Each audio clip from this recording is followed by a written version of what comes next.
ನಮಸ್ಕಾರ ಬಂಧುಗಳೇ, ಹೇಗಿದ್ದೀರಾ? ಎಲ್ಲರೂ ಕೂಡ ಚೆನ್ನಾಗಿದ್ದೀರಿ ಅಂತ ಅಂದ್ಕೊಳ್ತೀನಿ. ಬಂಧುಗಳೇ, ನಿಮಗೆಲ್ಲರಿಗೂ ಕೂಡ ಸ್ಪಾರ್ಕ್ಲರ್ ನವೀನ್ ಯೂಟ್ಯೂಬ್ ಚಾನಲ್ಗೆ ಸ್ವಾಗತ.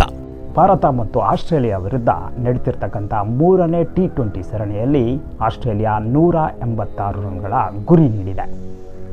ಟಾಸ್ ಸೋತು ಮೊದಲು ಬ್ಯಾಟಿಂಗ್ ಆಡಿದಂಥ ಆಸ್ಟ್ರೇಲಿಯಾ ತಂಡ ಮೊದಲ ಓವರ್ಗಳಲ್ಲಿ ತನ್ನ ವಿಕೆಟ್ಗಳನ್ನು ಕಳೆದುಕೊಂಡಿತು. ಹರ್ಷದೀಪ್ ಸಿಂಗ್ ಅವರು ಈ ಪಂದ್ಯದ ಕಂಬ್ಯಾಕ್ ಮಾಡಿದ್ದು 2 ವಿಕೆಟ್ಗಳನ್ನು ತೆಗೆದುಕೊಂಡು ಮೊದಲ 2 ಓವರ್ಗಳಲ್ಲಿ ಅದ್ಭುತ ಬೌಲಿಂಗ್ ಮಾಡಿದರು. ಆದರೆ ನಂತರ ಪಿಚ್ಗೆ ಹೊಂದಿಕೊಂಡಂತಹ ಟೀಮ್ ಡೇವಿಡ್ ಅವರು 74 ರನ್ 38 ಬಾಲ್ಗಳಲ್ಲಿ ಸಿಡಿಸಿದರು. ನಂತರ ಫಿನಿಷರ್ ಆದಂತಹ ಮಾರ್ಕ್ ಸ್ಟೋಯಿನಿಸ್ ಅವರು 64 ಬಾಲ್ಗಳಲ್ಲಿ 39 ರನ್ ಹೊಡೆದರು. ಹಾಗೆಯೇ ಎಂ ಶಾಟ್ ಅವರು 26 ಬಾಲ್ಗಳಲ್ಲಿ 15 ರನ್ ಹೊಡೆದರು. ಆದರೆ ಭಾರತೀಯ ಬೌಲಿಂಗನ್ನು ನಾವು ಗಮನಿಸಿದಾಗ ಮೊದಲು ಮೇಲುಗೈ ಸಾಧಿಸಿದ್ದ ಭಾರತೀಯ ತಂಡ ನಂತರ ದಂಡನೆಗೆ ಒಳಗಾಯಿತು. ವರುಣ್ ಚಕ್ರವರ್ತಿಯವರ 33ಕ್ಕೆ 2 ವಿಕೆಟನ್ನು ಪಡೆದಂಥದ್ದು ಒಂದಿಷ್ಟು ಇಂಪ್ಯಾಕ್ಟ್ ಮಾಡಿದರೂ ಕೂಡ ಹರ್ಷದೀಪ್ ಸಿಂಗ್ ಅವರು 3 ವಿಕೆಟ್ಗಳನ್ನು ಈ ಪಂದ್ಯದಲ್ಲಿ ಪಡೆದರು. ಆದರೆ ಉಳಿದ ಭಾರತೀಯ ಬೌಲರ್ಗಳು ಅಷ್ಟು ಉತ್ತಮ ಪ್ರದರ್ಶನ ನೀಡಲಿಲ್ಲ. ಇಲ್ಲಿ ಶಿವಮ್ ದುಬೆ ಅವರು ಅತ್ಯಂತ ಹೆಚ್ಚು ಹೊಡೆತಗಳನ್ನು ತಿಂದಂತಹ ಬೌಲರ್ ಆಗಿ ಕಾಣಿಸಿಕೊಂಡರು.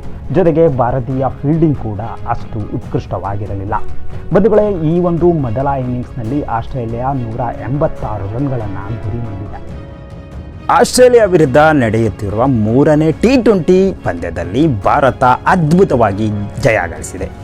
186 ರನ್ಗಳ ಗುರಿಯನ್ನು ಬೆನ್ನಟ್ಟಿದಂತಹ ಭಾರತ ಅಭಿಷೇಕ್ ಶರ್ಮಾ ಅವರ 25 ರನ್ 16 ಬಾಲ್ಗಳಲ್ಲಿ, ಹಾಗೆಯೇ ಶುಭ್ಮನ್ ಗಿಲ್ ಅವರ 15 ರನ್ 12 ಬಾಲ್ಗಳಲ್ಲಿ ಶುಭ್ಮನ್ ಗಿಲ್ ಮತ್ತೊಮ್ಮೆ ಫೇಲ್ ಆಗಿದ್ದಾರೆ ಅಂತ ಹೇಳ್ಬೋದು.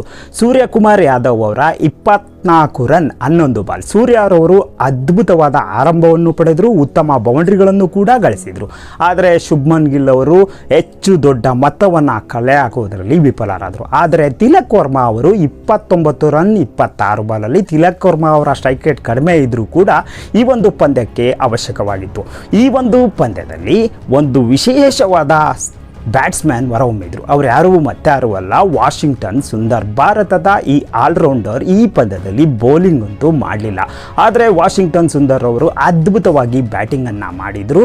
ವಾಷಿಂಗ್ಟನ್ ಸುಂದರ್ ಅವರು 49 ರನ್ನನ್ನು ಗಳಿಸಿದ್ರು. 23 ಬಾಲ್ಗಳಲ್ಲಿ 250ಕ್ಕೂ ಹೆಚ್ಚು ಸ್ಟ್ರೈಕ್ ರೇಟನ್ನು ಪಡೆದಿದ್ದರು. ಹಾಗೆಯೇ ಈ ಒಂದು ಪಂದ್ಯಕ್ಕೆ ಫೈನಲ್ ಟಚ್ ನೀಡಿದವರು ಯಾರಪ್ಪ ಅಂದರೆ ನಮ್ಮ RCBಯ ಫಿನಿಷರ್ ಆದಂತಹ ಜಿತೇಶ್ ಶರ್ಮಾ ಅವರು. ಜಿತೇಶ್ ಕೂಡ ಅದ್ಭುತವಾಗಿ ಈ ಪಂದ್ಯದಲ್ಲಿ ಬ್ಯಾಟಿಂಗ್ ಆಡಿದರು. ಇದೇ ಮೊದಲ ಬಾರಿಗೆ ಜಿತೇಶ್ ಶರ್ಮಾ ಅವರಿಗೆ ಅವಕಾಶ ಸಿಕ್ಕಿತ್ತು.